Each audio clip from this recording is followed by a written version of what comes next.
If you are new here, welcome to my channel. If you are not new here, welcome back, friends and family. So you can see here, I have a Christmas bulb decoration that went a little wrong.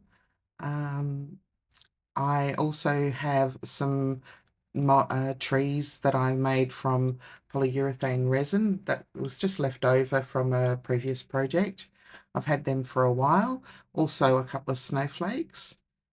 So I'm going to be a little bit real here and let you know that this um, Christmas decoration, bulb decoration that I have here, I actually used a mold that I've had for a little bit, not a long time, but it's the first time that I've pretty much used it. Um, I got it from Julie over at Pouring Your Heart Out. And if you haven't seen her videos, she is an amazing resin artist. Go over and check her out. I will link this mold in the description below. I will also show a photo of it, the one that I used in the communities and on my YouTube channel. So if you wanted to have a little look at those, go check that part out. Um, all I'm doing here is going to be super gluing these trees to the bulb decoration.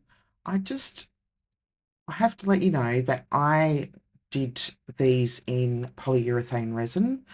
I did a whole batch of them and I wanted to try out a few colorants that I had. They weren't, I think they were no, they weren't UV resin coloring. They were just uh, epoxy resin coloring. They were the cheap ones that you can get online. Probably won't use them again because they didn't really work out that well.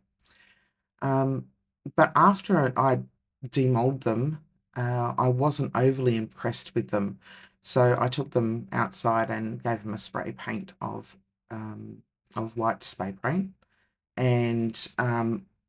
And I was planning on doing some paintings on them just to use them up and see how I went with that. That also wasn't working well for me. I don't know what was going on that day. But anyway, here we are. I have decided that I'm going to be using these trees that I made. I have quite a few of them. I just have the mold off to the side every time I use polyurethane resin or epoxy resin. As you know, we all who use resin have those molds off to the side because we don't know exactly how much we're going to be using at any one time. Um, so I'm going to be using up these. What I decided to do was try and recreate a little bit of what I did with this skull that I did for the Halloween project that I did for the collaboration that Claire from Claire's Crafty Corner did. That was an amazing opportunity for me and I thoroughly enjoyed it. I got a really good response from that. So I sort of wanted to recreate something a little bit like that. So what I'm going to be using here is my multitude of glitters that I have. I'm only going to be using a few of them, but I'm just going to be adding them to some UV resin. And this is going to act as a snowy background. So I have some flakes and some, chunky glitters and things like that. I'm not going to be using chunky glitters as such. There might be a couple in where the flakes were. So I'm just going to get some clear UV resin and just put some out onto a silicone mat that I have on top of an acrylic block, which you know I love to use. And yeah, I'm going to be cleaning as well. You can watch that too. Oh, hello. Um, so I'm going to be adding some white glitter to this and some of the clear flakes and white flakes. I think there's a couple of slightly pinkish flakes in there as well. I'm also going to be using some no, again, not UV resin dye. I'm going to be using an epoxy resin dye. And it does say that it's opaque, but, and of, we know that you can't really do opaque colorants in UV resin dyes, or UV resin, I should say. My words are not coming great to me today. So I'm just going to add, I think I only added 2 drops to this, and just to give the background of this tree come Christmas bulb decoration. You'll see what I mean in a moment, and I'm just going to mix that all in together and do sort of like a snowy background on this project. It's almost like when you see some of the artists on YouTube, and I watch a lot of them. They're so talented, and they make it look very simple when they do like a snowy nature scene, and you see how they, do some depth to their coloring and all that sort of stuff.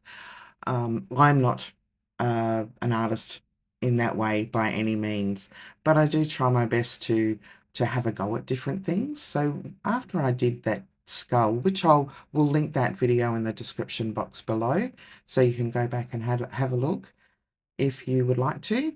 I'm going to do some shading, which I did with the skull. So I'm going to try this with this nature scene as well. So I'm just getting myself organized to put all of this snowy scene in the background. Obviously, you can see that I'm adding that white dye, and you can see that it's opaque. That's from Let's Resin. I got a pack of, I think, 8 or 10. I can't really remember what was in there, but they are the opaque ones, but I didn't use a lot of it, as you can see. This is an easier way. I'm not going to say easy. I think it's more simplified when you do it with UV resin, because you can do it all in one sitting. I mean, I think this took me about maybe 20 minutes to do, whereas if I did it with epoxy resin, it would take a lot longer because you have to wait for it to cure, um, overnight, or if you get a fast cure, it's still 4 hours. But for this one, you can put this UV resin on and get it cured within minutes and moving on. And with this particular scene, you can, uh, go on for days and days and days if you had to use epoxy resin. That's the reason why I use UV resin. I really enjoy using the UV resin. I like using a multitude of different mediums. I'm not too sure how you feel about, using multiple mediums. So I like to use UV resin, obviously, epoxy resin, the polyurethane resin, which is very, very new to me. So back to the project. Here I'm just getting that snowy look all around the trees and the snowflakes, and making sure that I get into all those spaces between the snowflakes. I'm also going to put it around the hanging part of where you're going to put the ribbon or twine, or whatever you like to use to hang these on your tree. And I'm going to cure that for 120 seconds.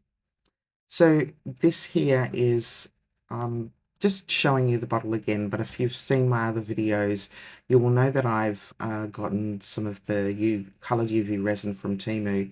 I just wanted to try it out because it was quite a great price, and it has lasted me a long time. So there I'm using the dark grey, and now I'm going to be using, this is sort of like a sage green colour, and I'm going to be adding some clear UV resin to that, and some UV resin dye as well. There we go, that's from Let's Resin. And the reason why I'm adding the clear UV resin to this is so that I can get more of a liquidy consistency, if you might say, so that it will fall in between all of those branches of the trees that have been created in the mold. I want all of the darkness of those, in between all of those branches to be highlighted. Oh, hello. And so this needs to be a more of a liquid consistency. I do add a little bit of that grey just to give it a bit of darkness and contrast. And I'm going to be using my micro brush for this. I use the micro brush quite often. I also use paint brushes a lot as well. With the trees and all of the texture that's in those trees, you'll see in a moment that it's you need something small enough to be able to get into all those nooks and crannies of the trees and getting that dimension. But it works out really, really well. So in a moment you'll see that here it is, the after it's been cured with all that snowy effect. I'm quite happy with the way that turned out. If you have any suggestions, I am racking my brain trying to think of different things that you can use on these for like a 3D effect. I do have quite a few molds, and because I use them for some of my polymer clay projects, um, I don't like to mix those molds up between polymer clay, UV resin, and epoxy resin, because it can really play havoc with the way your mold turns out. And when you start using the epoxy resin on, say, the polymer clay molds that you've been using, they can dull it down a little bit, and you don't get that beautiful shine. Again, the molds that you get from Julie, they are amazing. They've got such a beautiful shine, and she has so many amazing ideas about what you can use to make these Christmas decorations. And the sky's the limit when it comes to that. It's just as far as your mind and your imagination can take you.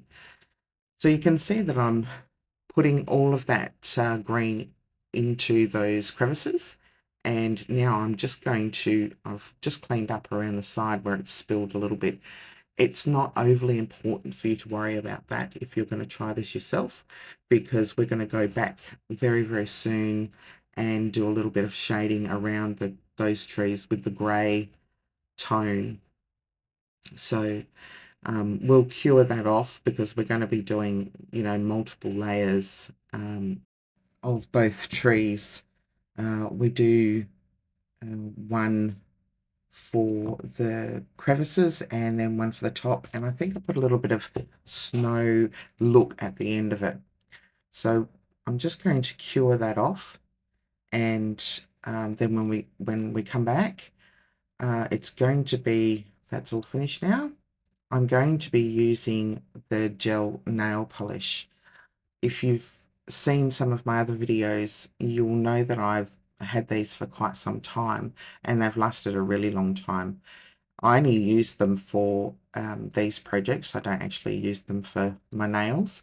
They have some basic colours in this range, but they've been handy for this type of project.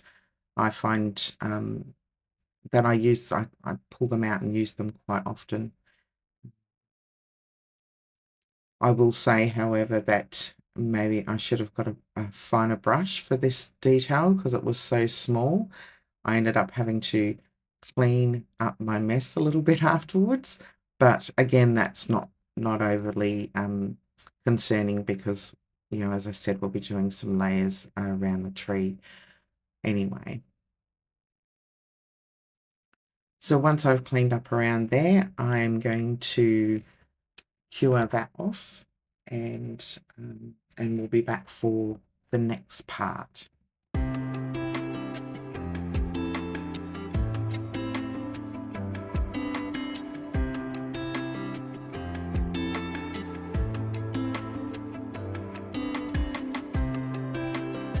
Okay, that's all done there, all cured. The great thing about this too is when you do these types of projects where there's multiple layers, not only are you curing off what you've just applied, but you give that extra strength to the parts that you've done previously. So I'm going to start off here with the shading, and as you can see, I'm using a brush, and I think this helps to define where you're putting the shading. I'm sort of off camera here, it's a bit naughty, but hopefully you can see enough and I can explain a little bit about what I'm doing. I start off with a very, very small amount on the brush, just to get used to, almost used to the terrain that's around those trees, and feeling for the texture and how much I can put in there. And I like to put quite a fair bit close to it, and then sort of brush it out a little bit. You can see a little bit there that I've done, and brush it out and make it a little bit softer as it comes out from the tree. And I will fast forward through this a little bit in a moment, but I just wanted to give you guys the chance just to have a look at how I'm doing this. You might have a better way of doing this, but this is the way I do it when I face paint. So I guess when you use other mediums, you get to be able to try them with all types of different mediums, and this does work with the UV resin. I've done it a few times. So I'm just going to run through this quickly with you, and I will be back.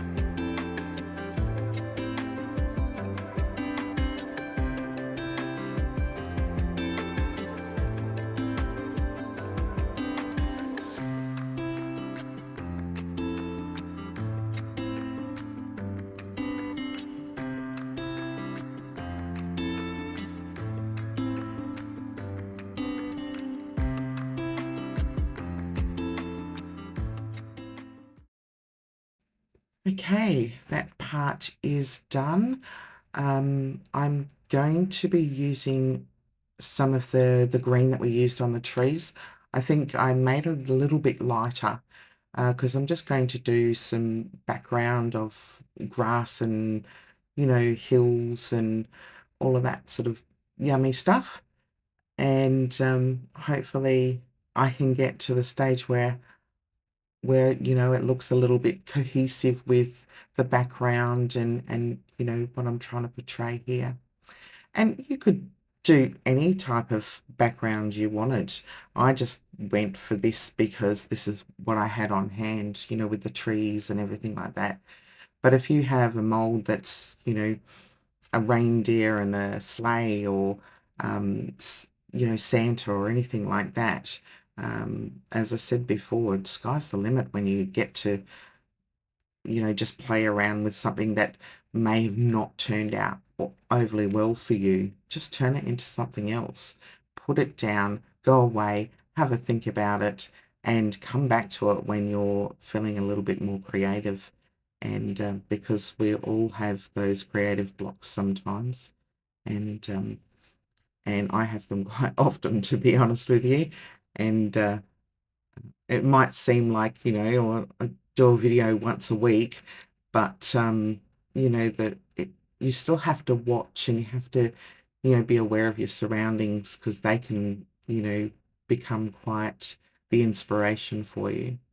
So you just saw me go back over the trees. I just did a little bit of the lighter green over the trees, and now I'm doing a little bit of shading underneath the grassy knolls and all of that sort of stuff, and it just gives it a little bit of pop. As you can see here, I'm using the micro brush again, and that's because it had a little bit more space in between and I didn't need to feather it out too much, and this worked out quite well. And I just sort of put some in to define that snowflake as well. And once that's cured off, I'm going to start the highlighting everything. We've done the dark bits and shaded a little bit.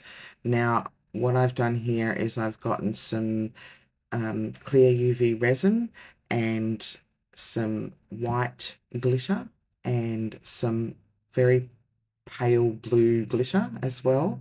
And I'm just going, and that's going to just add a little bit of a snowy effect. And I'm going to add that over the snowflakes, obviously, and I'm also going to add it a bit over the trees and, you know, the grassy bits. I'm pretty sure I did the grassy knolls.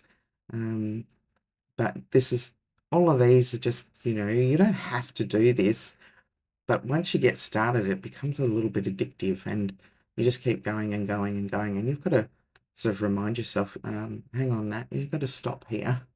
I think that's enough. But I reckon it turned out really, really pretty, and I'm really happy with the way it turned out.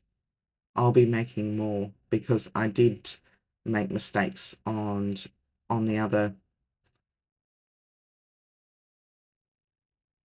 decorations that I did.